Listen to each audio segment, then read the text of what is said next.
Okay, this is an analysis of COVID-19 and trying to visualize the pandemic to help people out on a state-by-state basis.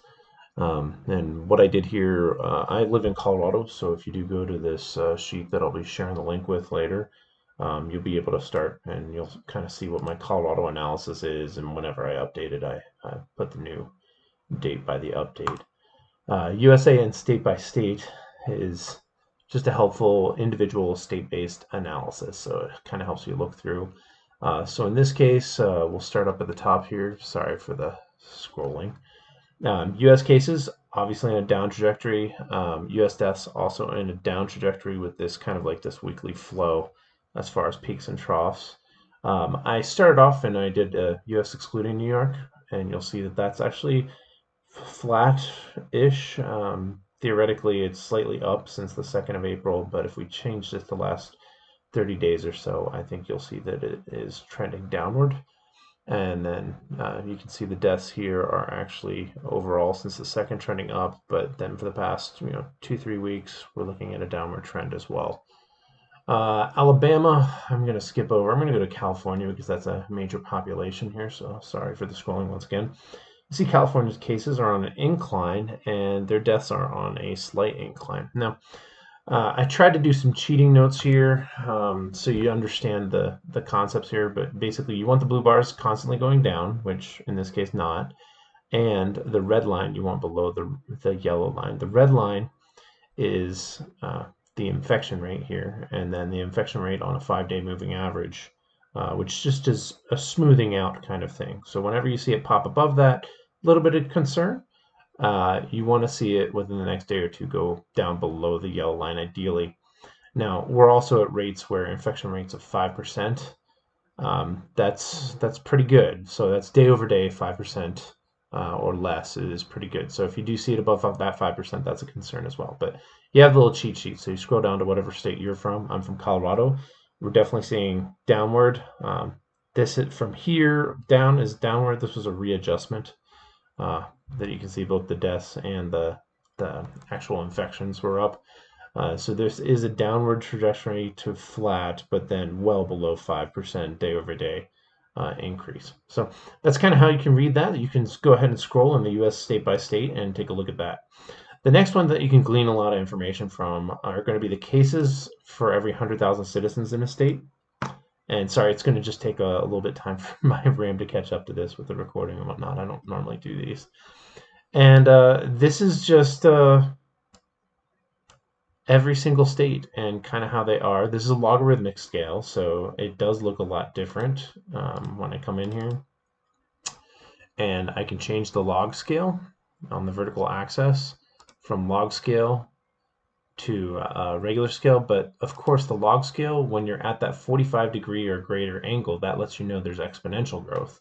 And then as you see it taper off to approaching a 0% slope, that's when you know that you're getting away from the exponential growth and the disease has actually gone away. So from this, first and foremost, you want to be paying attention to slope that just is on a trajectory that is not good. Like, so the case here recently that I was always looking at was Nebraska, and they're finally starting to taper off here. The other thing that can give you a relative position as far as how your state is doing compared to other states is look over the past couple weeks, like 1 to 2 weeks, 2 weeks, and then if your state is like this one that's pink here, let's see if we can find it, which is North Dakota, and the fact that it's like 1, 2, 3, it crossed 3 lines at that point in time, that's kind of a concern. It definitely got an upslope while everybody else was starting to flatten out. So something to be concerned about. You can also kind of see things from the cases here as far as who's overtaking who. Now, I did do this on a governorship basis because the governor's in charge of the response in each state, and it's not so much for a political standpoint, but to disprove, people's political concerns for the most part. You know, you got New York and New Jersey, and like all these states basically up in the top, they're all blue, and they're Democrat governors leading the response. But keep in mind, the most population dense places in the United States or on Earth for that matter are more Democrat based or along that line. So you can't read too much into that. It's just kind of a metric that I like to follow for my own purposes. So that's why it's in here. In this case, we're looking here at the Nebraska once again. Now, Nebraska, starting several weeks ago, they crossed over every single line here. So are they doing something wrong? Are they doing something different? This is a metric showing that, their slope is kind of, petered out here. So we want to definitely look and see whether they do start to approach zero. But back, 2-3 weeks ago, this was a huge concern. Now, as things start to open up, this will be an indicator that we'll see first because people will get sick first if we have another breakout. And you'll see it in certain states, and one state over another, depending on what they are doing and what they're opening up and what they're allowing, we should theoretically see lines crossing over other lines based on how conservative or how liberal you are. Not in political terms, but in just how people address things. That's more of classical definition. Sorry if that. I hope that didn't offend anybody.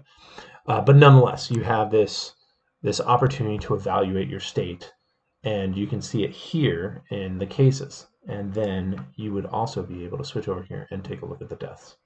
Now, deaths is going to be a metric that's going to be very important because that tells you how effective your hospitalization is with treating COVID-19. So to be able to come in here and look at this information, this just gives you another leg up on anybody else that isn't really able to take a look at some of these things. So this is here for your edification. I hope it's helpful.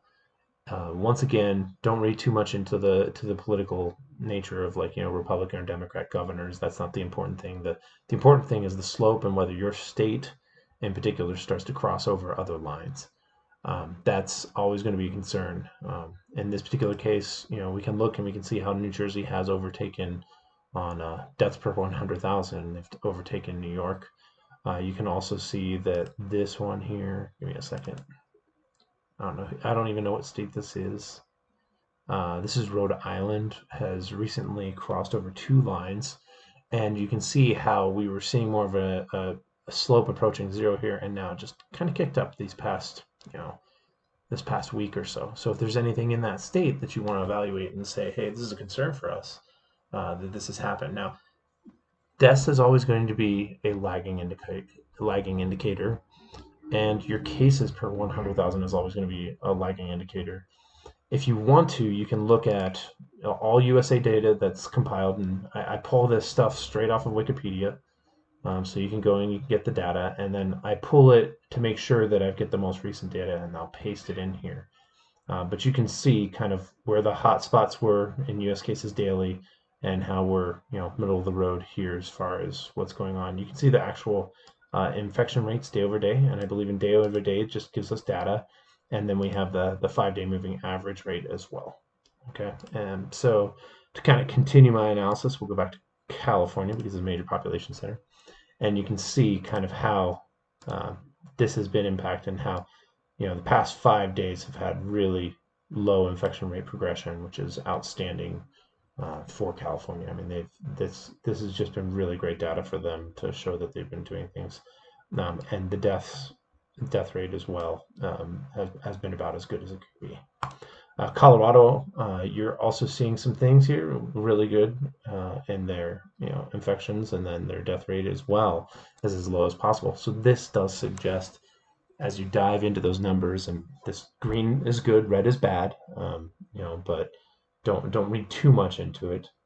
But you have that opportunity to kind of analyze some of this data. If you have any questions, feel free to reach out. You have my information that I'm sharing here. I don't respond to emails super fast, just because I am also working. But I hope that's helpful, and thank you for your patience, and let me know if you have any interpretation issues or things that you think need to be fixed on this.